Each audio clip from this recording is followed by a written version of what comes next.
미가서 묵상일기 6번째. 자라지 않는 것은 생명력을 잃었다는 증거입니다. 미가서 1장 10절로 11절. 가드에 알리지 말고 울지 말아라.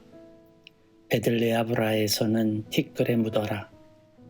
사빌에 사는 사람들아, 벌거벗은 몸으로 부끄러움을 당하며 사로잡혀 가거라. 사안 안에 사는 사람들은 감히 그 성읍에서 나오지도 못할 것이다. 벳에셀이 통곡하여 너희로 의지할 곳이 없게 할 것이다.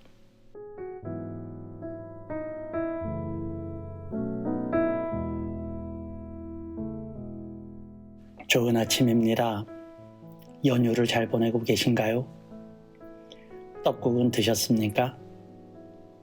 예전에는 떡국 한 그릇에 나이 1살 먹는 것이라고 했죠. 여러분의 추가된 1살을 축복합니다. 나이 먹는 것이 썩 기분 좋은 일은 아닌 시대이지만 여러분의 나이는 성장과 자람의 증거임을 저는 믿습니다.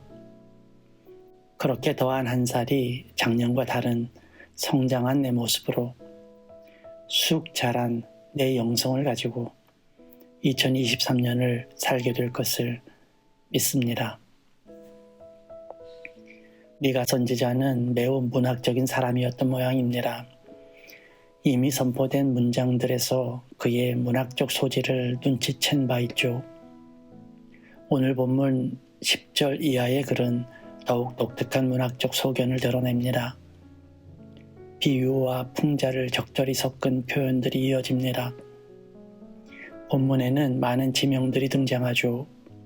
가드, 베들레아브라, 사빌, 사아난, 벳에셀, 그리고 이하 본문에도 계속됩니다. 이는 실제하는 지명들이죠. 그런데 이 지명들을 곧이곧대로 지명으로만 읽으면 우리는 이 글의 문맥을 이해하기가 쉽지 않습니다. 미가 선지자는 이 지명들의 숨은 백스토리를 풍자적으로 풀어 이 글을 쓰고 있는 것이죠. 이를테면 이렇습니다. 가드에 알리지 말며 울지 말아라는 말은 사무엘하 1장 20절과 관련이 있는 듯합니다. 거기에는 다윗이 사울과 요나단의 죽음을 가드에 알리지 말라고 하는 기록이 있죠. 베들레아브라는 먼지의 도성이라는 뜻을 가진 이름이고 사빌은 아름다움을 뜻하는 말이죠. 이를테면 티끌이 많은 자는 티끌로 죽고 아름다움을 자랑하는 이들은 그 아름다움으로 수치를 당한다는 말이 되는 거죠. 사아나는 밖으로 나간다는 뜻을 가진 말인데요. 아마도 그들은 용감했던 모양이에요. 전쟁이 일어나면 언제나 출병을 서슴지 않은 이들이었던 것으로 보입니다.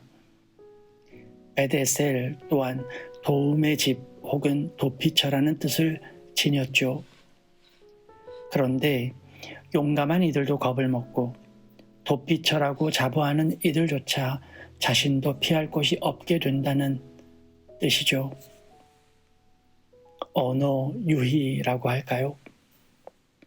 미가의 표현력은 이스라엘의 역사와 언어의 숨은 뜻을 알아야 이해가 되는 측면이 있습니다. 이런 표현은 1장 마지막까지 이어지죠.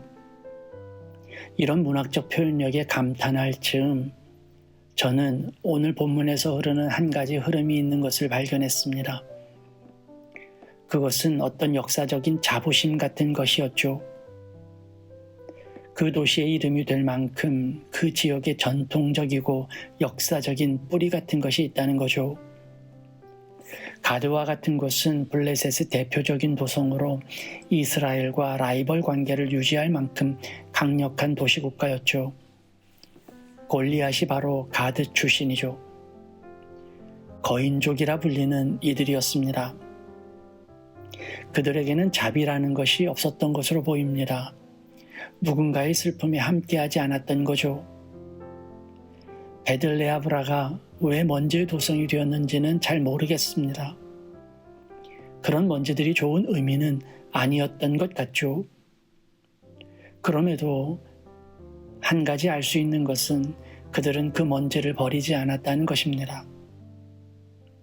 아름답다는 것은 좋은 의미죠. 그러나 그것을 자랑거리로 삼고 뽐내는 데 사용한다면 이는 차별의 대명사가 될 수도 있습니다. 자신의 용맹을 자랑하면 자만심에 빠지기 쉽고 자신만의 성을 쌓으면 그것이 천국인 줄 알죠. 잘하지 않는 것은 생명력을 잃었다는 증거입니다.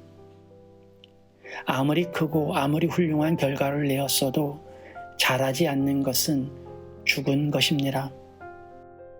모름지기 사람은 자라야 하고 그 안에 품은 마음 또한 자라야 합니다. 왜냐하면 우리의 영성은 장성한 분량에 이르기까지 끊임없이 자라야 하기 때문입니다.